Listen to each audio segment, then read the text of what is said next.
नमस्कार, स्वागत है आप सबका हमारे खास कार्यक्रम तर्कश में। मैं हूं कवीन सचान और हमारे साथ हैं आज खास मेहमान केंद्रीय मंत्री जयंत सिन्हा साहब।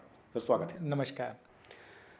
सर, 2 साल के करीब आप रहे वित्त मंत्रालय में और इसके बाद नया पद आपको मिला, लेकिन जिस तरीके का आप नोटबंदी में कहूँ, जिस तरीके के उसके बाद हालात हैं और लगातार विपक्ष के हमले, सरकार के ऊपर ये आरोप कि वो कदमों के साथ जो चलना चाहती वो शायद कदम सही नहीं थे, क्या जवाब होगा? हम लोगों ने एक क्रांति को हम लोगों ने पेश किया है इस तरीके से। जो नोट बदली में हो रहा है, आपने नोटबंदी कहा, मैं उसे नोट बदली कहूँगा, मैं उसे क्रांति कहूँगा, क्योंकि इस नोट बदली से हम लोग देश को बदल रहे हैं। और जो आज के समय जो हम लोग पुराने जो नोट हैं उनको हटा हटा कर जो हम लोग नए नोट ला रहे हैं, जो रीमोनेटाइजेशन हो रहा है, उसके द्वारा जो हम लोग एक अर्थव्यवस्था खड़ी कर रहे हैं वो बिल्कुल एक नई अर्थव्यवस्था है और हमारे देश के लिए बहुत ही एक अच्छी अर्थव्यवस्था बनने वाली है।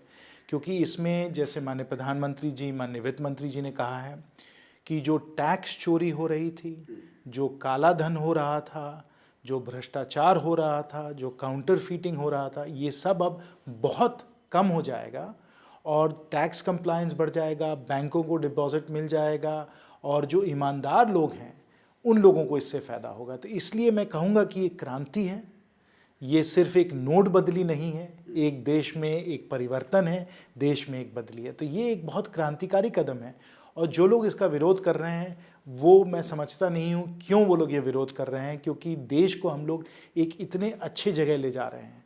तो अगर विरोध कर रहे हैं तो मुझे फिर सोचना पड़ेगा कि इसके पीछे लक्ष्य उनका क्या है। क्योंकि अगर कोई भी देशभक्त हो, कोई भी अगर देश हित में सोचे, तो वो इस कदम का समर्थन ज़रूर करेगा। और देश भर में अगर आप जनता को देख लें, आप व्यापारियों को देख लें, व्यवसायों को देख लें, निवेशकों को देख लें, आज के समय सब लोगों को अगर आप देखें तो वो एक स्वर से कह रहे हैं कि जो हुआ बहुत ही बढ़िया हुआ है।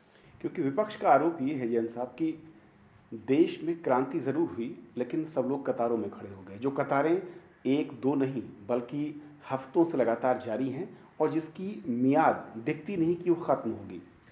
मैं अपने विपक्ष के सहयोगियों को यही कहूँगा कि अगर क्रांति आएगी तो थोड़ा संघर्ष भी करना पड़ता है। तो जी हाँ, ये सही है कि हम लोगों ने 15 लाख करोड़ के जो नोट्स थे उन्हें हम लोगों ने बंद कर दिए। जब हम लोगों ने उनको बंद किया, फिर जो बदली का काम है उस काम में थोड़ा समय तो लगेगा ही, थोड़ा उसमें संघर्ष करना पड़ेगा, थोड़ी कठिनाई तो आएगी ही आएगी। और माननीय प्रधानमंत्री जी ने 8 नवंबर को जब अपना ऐतिहासिक भाषण दिया था, उसी दिन उन्होंने कहा था कि तकलीफ थोड़ी बहुत होगी, क्योंकि 15 लाख करोड़ को हम लोग ख़त्म करके नए सिरे से हम लोग उनको चालू कर रहे हैं। तो इसमें थोड़ी बहुत तकलीफ तो होगी, परंतु इतना बड़ा काम, इतनी बड़ी क्रांति में भी जो हम लोगों ने तैयारियां की थी वो मुझे लगता है तैयारियां सफल हुई हैं। क्योंकि बहुत कम मेहनत से, बहुत कम तकलीफ से हम लोगों ने पूरे देश को एक नए तरीके से, एक नई अर्थव्यवस्था से हम लोगों ने जोड़ दिया है। क्योंकि भारत की जो परंपरा थी जयंत साहब, वो आप भी मानेंगे, बचत करने वाला देश। हर घर में गृहिणी हो, बुजुर्ग पिता हो या बच्चे हों, गुल्लक का रिवाज हुआ करता था। कहा यह जा रहा है कि आपने उस गुल्लक को ख़त्म कर दिया है। उससे समस्या क्या आ रही है कि आपने जो 2.5 लाख की लिमिट रखी, उससे उन लोगों को भी परेशानी हो सकती है जिनका मैं कहूँ 10 साल या 20 साल का रिजर्व जो था वो 10 लाख 15 लाख अगर होगा, 10 लाख तक भी अगर होता है, तो वो कैसे, जो एक कानूनी मकड़जाल है, उससे कैसे फ़र्क कर पाएंगे आपके अधिकारी? नहीं, बहुत ही साधारण बात है कि देखिए, जिनके पास पैसा था यानी कैश में था, अधिकतर ईमानदार लोग, हम और आप सब लोग करीब करीब जो कैश आता है हम लोग सीधा बैंक में डिपॉजिट कर देते हैं, या हम कैश का प्रयोग ही नहीं करते हैं, क्योंकि हमारी ज़िंदगी जो है अधिकतर डिजिटल या क्रेडिट कार्ड या डेबिट कार्ड से ही चलती है। जिन लोगों के पास कैश जमा हो गया था, जिन्होंने बैंक में नहीं डिपॉजिट किया है, उन्होंने उस पर जो डिस्क्लोज़र किए हुए हैं, जो इनकम टैक्स भरे हुए हैं, वो सब तो उनके पास हैं ही। तो वो जाएं, अगर वो 2.5 लाख नहीं 10 लाख भी डिपॉजिट करना चाहें, 50 लाख भी डिपॉजिट करना चाहें, करोड़ों डिपॉजिट करना चाहें, कोई इसमें रोक नहीं है, कोई अंकुश नहीं है, बड़े खुशी से करें। पर हमें बस यही बता दें कि उन्होंने उस पर पहले टैक्स कब दिया था। अब देखिए, जैसे माननीय प्रधानमंत्री जी ने समझाया है कि ये जो हम लोगों ने कदम लिया, ये जो नोट बदली का काम किया है, वो एकाएक कहीं टपक के नहीं आया है, एक पूरी एक श्रृंखला थी जहाँ जहाँ हम लोगों ने सब लोगों को मौका दिया, चाहे वो फॉरेन ब्लैक मनी वाला मामला हो, डोमेस्टिक ब्लैक मनी वाला मामला हो, चाहे वो इन हम लोगों ने डिस्क्लोजर स्कीम जो चलाई, जो पैन कार्ड का हम लोगों ने काम किया, जो बेनामी ट्रांजैक्शंस को हम लोगों ने रोका, हम लोगों ने सब लोगों को बताते चले गए कि भाई जो जो आपके पास है, जिसको आपने डिक्लेयर नहीं किया है, जिस पे आपने टैक्स नहीं दिया है, उसको आप डिक्लेयर करिए, आप टैक्स दीजिए। अगर आपके पास जमा हुआ है घर पे तो आप जाइए उस पर टैक्स भरिए और फिर बैंक में डालिए। तो ये सब मौके लोगों को मिले हैं, ये मौके लोगों को पूरी तरीके से मिले हैं। तो अगर आज के समय किसी के पास काला धन बचा हुआ है तो उनको तकलीफ़ तो अवश्य होगी। जिनके पास सही पैसा है, कैश में हो चाहे बैंक में हो, उसको डिपॉजिट करें, विड्रॉ करें, उसमें कोई किसी को तकलीफ़ नहीं महसूस होगी। ये हुआ डिपॉजिट का मामला।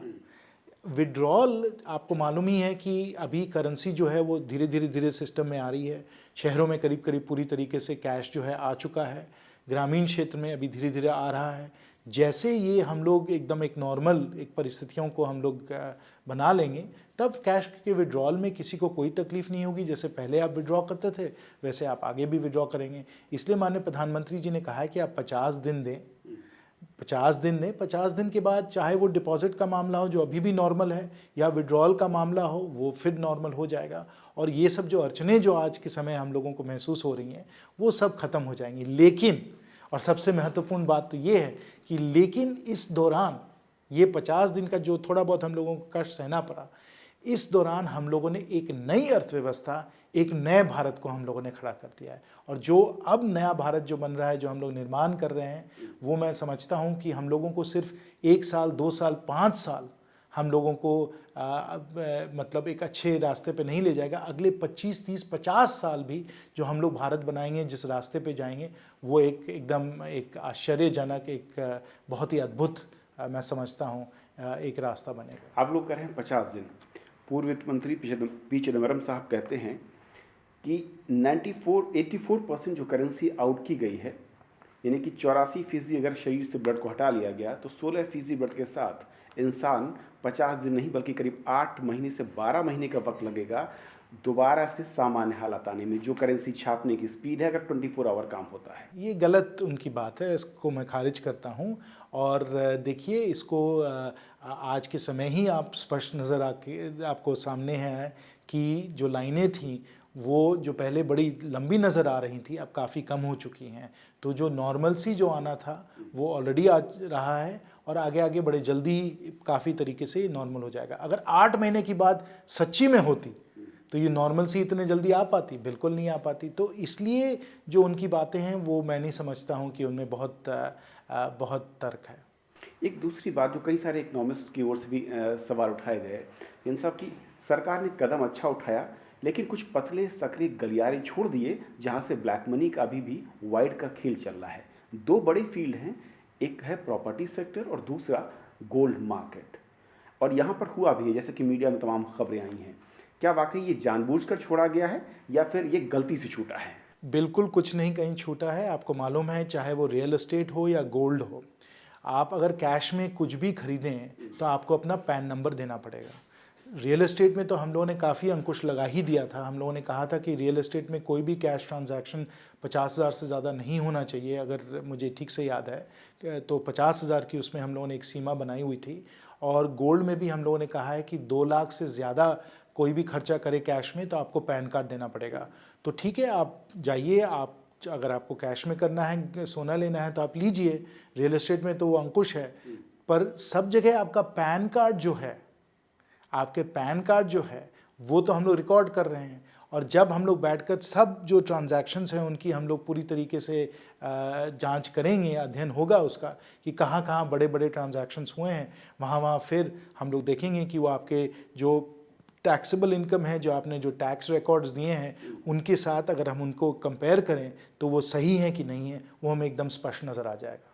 क्योंकि जो 2 लाख का ब्रैकेट बनाया गया था, खबरें हैं और इसमें हकीकत भी है काफ़ी कुछ, कि ज़्यादा जो ट्रांजेक्शन हो रहा है गोल्ड या फिर इस मार्केट में वो 2 लाख से कम बिलिंग के जरिए हो रहा है, तो उसको फिर तो पकड़ना नामुमकिन सा होगा। इसमें एक और चीज़ हम लोग देख सकते हैं कि जो हमारे सोनार हैं जिनके ट्रांजैक्शन चल रहे थे, अगर उदाहरण के तौर पे आप हर महीने 1 करोड़ की आपकी सेल चल रही थी, अब एकाएक आपकी 5 करोड़ की सेल होने लग जाए, वो तो रिकॉर्डेड है। आपको तो सुनार होने के नाते टैक्स वहाँ भी भरना है, और 1% आपको याद है कि हम लोगों ने उस पर टैक्स लगवा दिया है। तो ये सब जो रिकॉर्ड्स हैं वो भी हमारे पास हैं, तो हम देख पाएंगे कि आपका एकाएक इतना ज़बरदस्त कैसे सेल होने लगा। अगर इतना ज़बरदस्त सेल होने लगा और वो सिर्फ 1-1 लाख छोटे छोटे कैश के ट्रांजैक्शंस हैं, तो वो भी बहुत मुझे लगता है एक थोड़ा सा सस्पिशियस, उस पर ज़रा शक की नज़र से हम लोग देखेंगे। तो ये सब जो मामले हैं ये आज के समय अब रिकॉर्डेड हो गए हैं। यानी जो सोना खरीद के सो गए हैं वो अब सो नहीं पाएंगे, आप ये कह रहे हैं? देखिए, जिसके पास काला धन है, जिसने टैक्स चोरी की है, जिसने बेईमानी की है, जैसे माननीय प्रधानमंत्री जी ने कहा, उनको स्लीपिंग पिल की ज़रूरत होगी। आम आदमी के लिहाज से, क्योंकि जिस दिन ये फैसला लागू हुआ, यानी कि प्रधानमंत्री का अनाउंसमेंट मैं कहूँ, और अब तक करीब 17 बार जो रियायतें हैं वो बदली गई या आप लोगों ने बढ़ाई हैं, क्या शुरुआत में इसको लेकर उस तरह की चर्चा नहीं हुई, या फिर प्रैक्टिकल तौर पर जैसे जैसे परेशानियां आती जा रही हैं आप उन कदमों के साथ आगे बढ़ रहे हैं? हम लोगों ने बहुत सोच विचार किया था इसके पहले कि इसको किस तरीके से लागू किया जाए, लेकिन आपको समझना चाहिए कि इसमें बहुत सारी नई नई बातें आती रहती हैं। पहली बात तो ये है। दूसरी बात ये है कि जो कोशिश कर रहे हैं कि लूप होल को एक्सप्लॉइट करें, जैसे पहले ही आप कह रहे थे कि लोग रियल एस्टेट में जाने की कोशिश कर रहे हैं, सोने में जाने की कोशिश कर रहे हैं, जैसे जैसे उनकी रणनीति समझ में आती है, जैसे जैसे उनके चाल समझ में आते हैं, तो हमें भी उस पर रिस्पॉन्स करना चाहिए, हमें भी उसमें कुछ ना कुछ अंकुश लगाना चाहिए। तो इस तरीके से ये मतलब आप समझिए कि एक शतरंज का खेल ही हो गया है कि हम एक प्याला चलते हैं तो वो कुछ और चलते हैं। तो इसमें आदमी को हरदम रिस्पॉन्सिव रहना पड़ता है, हरदम आदमी को सोच लगाना पड़ता है। तो ये जो हो रहा है, मैं समझता हूँ बड़ा डायनामिक हो रहा है, बहुत सही हो रहा है, और बड़ी हम लोग अच्छी तरीके से, शालीनता से इसको हम लोग संभाल रहे हैं। एक और जो बड़ा आरोप लगा है इस कदम को लेकर, और उसके एवज में एक आधार बनाया जा रहा है कुछ फाइनेंस जो चैनल हैं, बिजनेस के चैनल हैं, अखबार हैं, उनकी रिपोर्ट्स को, कि जिस दिन ये कदम अनाउंसमेंट किया सरकार ने, उससे पिछले 6 महीने में 33% बड़ी कंपनियों का कैश जमा हुआ बड़े बैंकों में। इसमें कितनी सच्चाई? वो कहते हैं कि इसका मतलब है कि सरकार ने कुछ चुनिंदा कंपनियों को खबरें लीक की, जिसके चलते उन्होंने अपने ब्लैक को जमा करा और वाइट करके उन्होंने उसका रूट चेंज कर दिया। नहीं, ये सब तो बिल्कुल गलत आरोप हैं, और अगर किसी ने कुछ इस टाइप का किया है तो वो सब तो रिकॉर्ड पे आ ही जाएगा, वो सब हम लोग उसको देख लेंगे। लेकिन अगर आप देखें कि पिछले क्वार्टर में कैश डिपॉजिट्स वगैरह कितने थे, तो वो विद इन नॉर्मल रेंज थे। तो ऐसा तो नहीं लग रहा है हम लोगों को अभी कि कोई एग्रीगेट डेटा अगर हम देखें तो हमें कुछ आंकड़े नज़र आए जो बहुत ही मतलब सस्पिशियस कहा जाएगा, या एकदम कोई स्पाइक दिखाया होगा, ऐसा तो हम लोगों को नहीं नज़र आया है। अगर कुछ आइसोलेटेड ऐसे इंसिडेंट्स हैं कि इक्का बुक्का कहीं कुछ हुआ है, तो उस पर ज़रूर जांच होगी। आम जनता के लिहाज से जन साहब, दो चीज़ें और, बैंकिंग सेक्टर बहुत अच्छा काम कर रहा है, और मैं कहूँ कि 24 घंटे उनके कर्मचारी काम कर रहे हैं, लेकिन कुछ वहाँ पर भी खबरें ऐसी आई जहाँ पर 5% रूरल इलाकों में 10% कमीशन के साथ आपके पैसे को दिया जा रहा है, या 2.5 लाख की जो आपने एक लिमिट रखी शादी वाले घरों के लिए, उस पैसे को भी पाने के लिए लोगों को घूस देनी पड़ रही है। उस कदम के लिए जिसका पहला वाक्य ये था कि इससे घूसखोरी रुकेगी।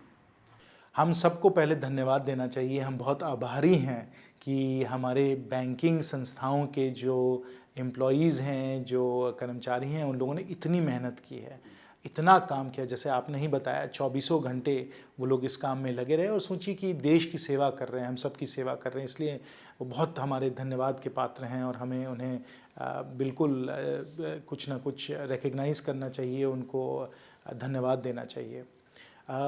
ये भी सही है, और मेरे झारखंड में भी मैंने कुछ इसके बारे में सुना है कि लोग कमीशन ले रहे हैं, दलाली कर रहे हैं, धमकी दे देकर कुछ ना कुछ इधर से उधर ब्लैक को वाइट करने की कोशिश कर रहे हैं। देखिए, इतने बड़े देश में जब हम लाखों करोड़ों की बात कर रहे हैं, तो ऐसे कुछ ना कुछ, जैसे मैंने कहा, आइसोलेटेड इंसिडेंट्स तो होंगे ही होंगे, और ऐसी घटनाएं होंगी। जैसे जैसे हम लोगों को इनकी खबर आती है, वैसे वैसे पुलिस के द्वारा, जो हमारी जो खुफिया एजेंसीज़ हैं, उनके द्वारा जांच होती है, और फटाफट जहां हम लोगों को इस पर रोक लगानी होती है या सख्ती से कार्रवाई करवानी होती है, हम लोगों ने किया है। मैं बिल्कुल चाहूँगा कि अगर किसी को कोई जानकारी इन सब विषयों पे मिली है या कोई उनके पास आंकड़े हैं इस तरीके के, हम लोगों को बताएं, हम लोग उस पर जल्द से जल्द एक्शन लेंगे। क्योंकि जनता में कई लोगों ने कहा सोशल मीडिया में भी कि सरकार को चाहिए कि एक कुछ टोल फ्री नंबर, एक डेस्क शुरू कर दे, ताकि लोग अगर बैंक जाते हैं, दिक्कत होती है क्योंकि आजकल हर एक के पास फ़ोन है, वो वहाँ से आपको फोटोग्राफ्स, आपको वीडियो अपलोड करके या फिर शिकायत के तौर पर करें, ताकि आप उस सिस्टम को बेहतर कर सकें। सोशल मीडिया के द्वारा, चाहे मिनिस्ट्री ऑफ फाइनेंस हो या mygov.in हो या PMO हो, इन सब आप सोशल मीडिया के जो हैंडल्स हैं, पोर्टल्स हैं, उनका प्रयोग कर ही सकते हैं। लेकिन आपका सुझाव एक टोल फ्री नंबर का भी अच्छा है, मैं वो ज़रा उस सुझाव का मैं ज़रूर वित्त मंत्री जी को बताऊंगा। चलिए यहाँ पर रुकेंगे छोटे से ब्रेक के लिए, लेकिन ब्रेक के बाद जैन साहब से बात होगी उनके नए विभाग सिविल एविएशन के बारे में। रहिए हमारे साथ।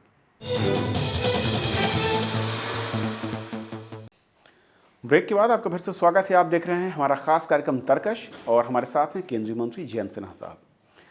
जयंत जी, अगर नए विभाग के बारे में बात करूं, सिविल एविएशन, जिसके बारे में कहा जा रहा है कि अपार संभावनाएं हैं, एक उभरता हुआ सेक्टर है, लेकिन चुनौतियां भी काफ़ी ज़्यादा हैं, कैसे इसे आप आगे ले जाना चाहते हैं?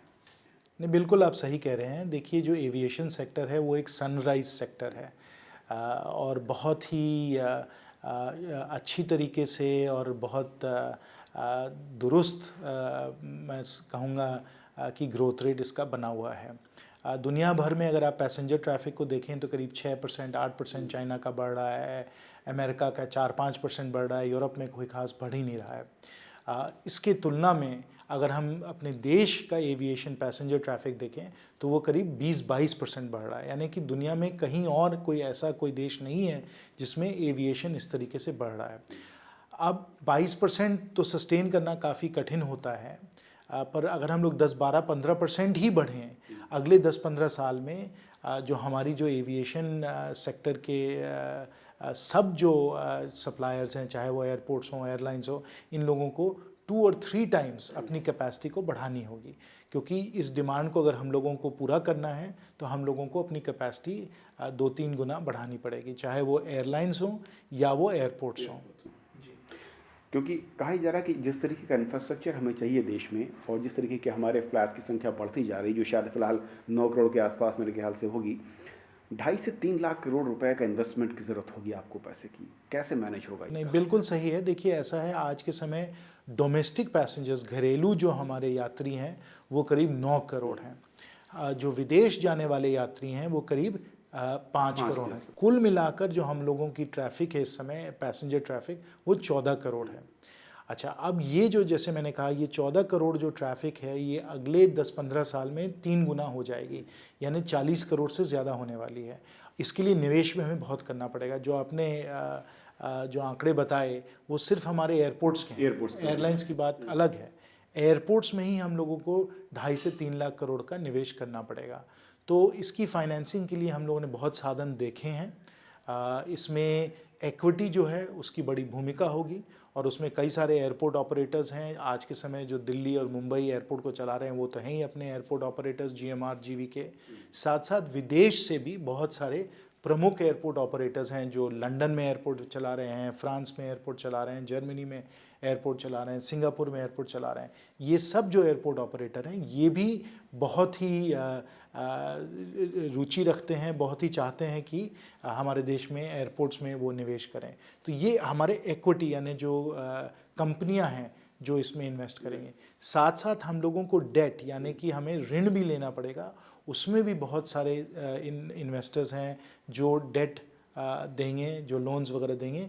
ये कुल मिलाकर मुझे लगता है अगर हम लोग ठीक तरीके से इसको तैयार करें तो हम लोग ये 2.5-3 लाख करोड़ आसानी से हम लोगों को मिल जाएगा। क्योंकि सरकार, मुझे याद है खुद प्रधानमंत्री और इससे पहले भी कहा गया कि हवाई चप्पल के साथ हवाई यात्रा मुमकिन हो पाएगी। वो हम ही लोगों ने कहा कि जब हम लोगों ने उड़ान, जो हम लोगों का जो एक नया एक स्कीम है, यानी उड़े देश का आम नागरिक, उड़े देश का आम नागरिक उड़ान, तो उड़ान का जो नारा है वो यही है कि हवाई चप्पल वाले भी हवाई जहाज में बैठेंगे। कैसे मुमकिन करेंगे? क्योंकि जो रेट या प्राइसिंग की मैं बात करूँ वो दुनिया भर में मैं कहूँ उससे मुकाबले भारत में बहुत लो दिखता है, लेकिन उसके साथ आपको टेक्निक, सेफ्टी और क्वालिटी, इसका भी खास ख्याल नहीं, बिल्कुल ख्याल तो रखना ही पड़ेगा। ऐसा है कि हम लोग जो उड़ान की जो फ़्लाइट्स हैं उस पे हम लोग एक प्राइस कैप रखे हुए हैं, यानी कि उससे ज़्यादा भाड़ा हो ही नहीं सकता है। तो उसका एक स्केड्यूल है, यानी कि अगर आप आधे घंटे की फ़्लाइट लें तो करीब 1,000 रुपये लगेगा, 1 घंटे की फ़्लाइट लें तो 2,500 रुपये लगेंगे, वगैरह वगैरह। तो एक हम लोगों ने एक प्राइस कैप बना दिया है, इससे ज़्यादा महंगा नहीं हो सकता है। और 1 घंटे की फ़्लाइट जो काफ़ी लंबी फ़्लाइट होती है, यानी आप समझ लीजिए कि आप रांची से अगर 1 घंटे में निकले हैं तो आप आराम से आप लखनऊ तक पहुंच सकते हैं, वो आपको सिर्फ 2,500 रुपये में ये फ़्लाइट आपको मिल जाएगी।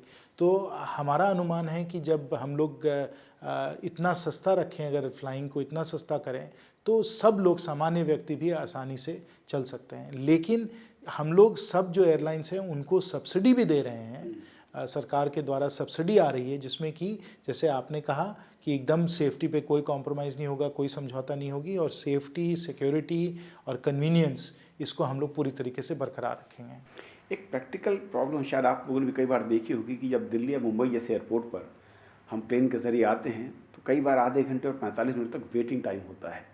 क्या वाकई हमारे जो सिस्टम है यानी कि एयरपोर्ट में वो उस तरह के डेवलप नहीं है, या फिर हम उसको लेस यूज़ कर रहे हैं? हमारे एयरपोर्ट्स आज के समय दुनिया में जितने आधुनिक एयरपोर्ट्स हैं उनके मुकाबले के हैं। तो जितनी आधुनिक टेक्नोलॉजी है, जितने आधुनिक जो प्रक्रिया हैं, उन सब का हम प्रयोग कर रहे हैं, और हमारे एयरपोर्ट्स हैं भी बहुत एफिशिएंट, बहुत अच्छी तरीके से चल रहे हैं। जो डिले आपको महसूस हो रहा है, जो विलम्ब जो आपको महसूस हो रहा है, वो अधिकतर मुंबई से ही जुड़ा हुआ होगा। मुंबई में है एक समस्या कि आज के समय जो एयरपोर्ट है वो एकदम अपनी सीमा पे है। तो जितनी फ़्लाइटें वहाँ आ सकती थी, करीब करीब उतनी फ़्लाइट आ ही रही हैं। तो वहाँ अक्सर अगर कहीं कुछ बरसात हो गई या कोई एक प्लेन में विलम्ब हो गया या कुछ इंसिडेंट हो गया, तो वहाँ डिले जो है वो बढ़ता चला जाता है। तो मुंबई में हम लोगों को आज के समय काफ़ी तंगी महसूस हो रही है, वहाँ तकलीफ़ है। और सब जो हमारे एयरपोर्ट्स हैं, दिल्ली हो, बेंगलोर हो, हैदराबाद हो, वहाँ कैपेसिटी की इस समय कोई ख़ास कमी नहीं है। मुंबई में जो है वहाँ हम लोगों को तकलीफ़ है। इस दिशा में कुछ कदम उठाए जा रहे हैं? नहीं, बहुत कुछ हम लोग तो ज़रूर देख ही रहे हैं कि मुंबई को और भी हम लोग एफिशिएंट कैसे करें। आज के समय मुंबई में करीब 48 फ़्लाइट पर आवर लैंड हो रही हैं, जो दुनिया में बहुत ही एक अच्छा एक अकॉम्प्लिशमेंट है। ऐसे बहुत कम एयरपोर्ट्स हैं जो 1 घंटे में 48 फ़्लाइट्स को लैंड करा सकते हैं, वो मुंबई एयरपोर्ट में हम लोग कर रहे हैं। पर साथ साथ मुंबई में एक हम लोग नया एयरपोर्ट है, उसका भी निर्माण करवाने वाले हैं, नवी मुंबई में। उससे राहत मिलेगी। हम लोग सोच रहे हैं कि उसको जल्द से जल्द बनवा दें, 2020 तक बन जाए अगर, तो हम लोगों को जल्द से जल्द राहत मिलेगी। एक जैन साहब, दुनिया में जो भी एयरलाइंस भारत में आई, शुरुआती घाटे के बाद वो मुनाफा कमाने लगी, लेकिन हमारी एयर इंडिया, इसको लगातार सरकार कोशिश करती है, बैसाखी भी देती है, फंड भी दे दिया जाता है, उसकी हालत में कोई ख़ास परिवर्तन नहीं दिखता है। नहीं, परिवर्तन अब टेक ऑफ करती ज़रूर है, लेकिन इसका फिर नीचे आया। नहीं, एयर इंडिया बिल्कुल टेक ऑफ करके एकदम ज़बरदस्त फ्लाइंग हाई कर रही है इस समय। एयर इंडिया जो है आज के समय ऑपरेटिंग प्रॉफिट पे चल रही है, यानी पैसे कमा रही है। दुख की बात ये है कि पिछले दिनों में, पिछले सालों में यूपीए सरकार के दौरान उनका जो ऋण जो था वो बहुत ही ज़्यादा बढ़ गया था, और उनकी जो फाइनेंसिंग उन्होंने की, मैं कहूँगा कि उचित तरीके से नहीं किया उन्होंने। इसलिए आज उनका जो कैपिटल स्ट्रक्चर है, उनका जो ऋण है, वो इतना बढ़ा हुआ है कि चाहे हम लोग एयर इंडिया को सही तरीके से भी चलाएं, मुनाफे में भी ले जाएं, वो ऋण जो है उसको हम लोग पूरी तरीके से नहीं दे पाते हैं। तो अब हमारी कोशिश है कि हम लोग ज़रा उसका जो कैपिटल स्ट्रक्चर है उसको हम लोग बदल दें, और जो ऑपरेटिंग प्रॉफिटेबिलिटी है उसकी और हम लोग बढ़ा दें, जिसमें कि एयर इंडिया जो हम सब लोगों के लिए एक महान एक रतन था, इस देश का एक वो रतन था एयर इंडिया, हम लोग उसको एक बार उस फिर शिखर पे ले जाएं। और इस विभाग में कोई एक ऐसा ड्रीम जो आपको लगता हो कि इसे आपको पूरा करना है? क्योंकि मैंने सुना है कि आप जिस विभाग में जाते हैं, एक कोई ड्रीम प्रोजेक्ट आपका ज़रूर होता है। नहीं, देखिए, उड़ान तो ड्रीम प्रोजेक्ट है ही। अगर हम सामान्य व्यक्ति को जहाज़ में बैठाकर उसको पूरी तरीके से वो सुविधा दे सकते हैं, तो मैं समझता हूँ कि वो एक बहुत बड़े लक्ष्य को हम लोग हासिल कर लेंगे। साथ साथ एक और जो इनिशिएटिव है जिस पे मैं काम कर रहा हूँ, और 25 तारीख को हम लोग उसकी घोषणा करेंगे, वो है एयर सेवा। क्योंकि जैसे हम लोगों ने पहले ही कहा कि जो एयर ट्रैवल है वो बढ़ता चला जा रहा है, बहुत ज़बरदस्त गति से बढ़ रहा है। तो ये सब होते हुए भी हमारे जो एयर ट्रैवलर्स हैं, जो पैसेंजर्स हैं, जब उनका एयर ट्रैवल एक्सपीरियंस से वो गुजरें, तो उन लोगों को ये एक डिलाइटफुल एंड डिजिटल एक्सपीरियंस हो, यानी कि एकदम सुविधाजनक, सही तरीके से, बहुत रोमांचक तरीके से उन लोगों को ये एयर ट्रैवल एक्सपीरियंस लगे। तो इसलिए भी हम लोग एक काम कर रहे हैं, और ये एयर सेवा मैं कहूँगा ये भी एक हम लोगों के लिए बहुत बड़ी ड्रीम प्रोजेक्ट है। पर साथ साथ जैसे आपने कहा, और उस पर भी हम लोग लगे हुए हैं कि अगर एयर इंडिया को हम लोग और दुरुस्त बना दें, एयर इंडिया को और अच्छा बना दें, तो वो भी एक बहुत मैं समझता हूँ महत्वपूर्ण एक लक्ष्य को हम लोग हासिल कर लेंगे। चलिए, हम सबकी उम्मीदें आपके साथ हैं। बहुत बहुत शुक्रिया अजय जी, धन्यवाद। राजसभा टीवी से बातचीत करने के लिए। तो तर्कश में आज फिलहाल इतना ही। अगले हफ्ते फिर मुलाकात होगी एक नए मेहमान के साथ। नमस्कार।